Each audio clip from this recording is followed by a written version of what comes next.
有時候重複出現嘅人事物，都係你嘅功課未完，就好似命運嘅回音咁，一直都重演再重演再重演。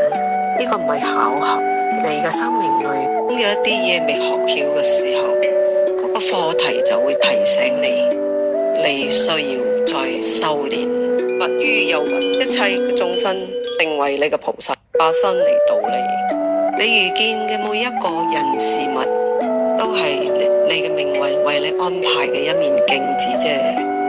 好多時候，你眼前嘅外面嘅人事物，只不過係你自己喺投射出邊。其實你眼前嘅一切嘅出邊嘅人事物，都係你嚟。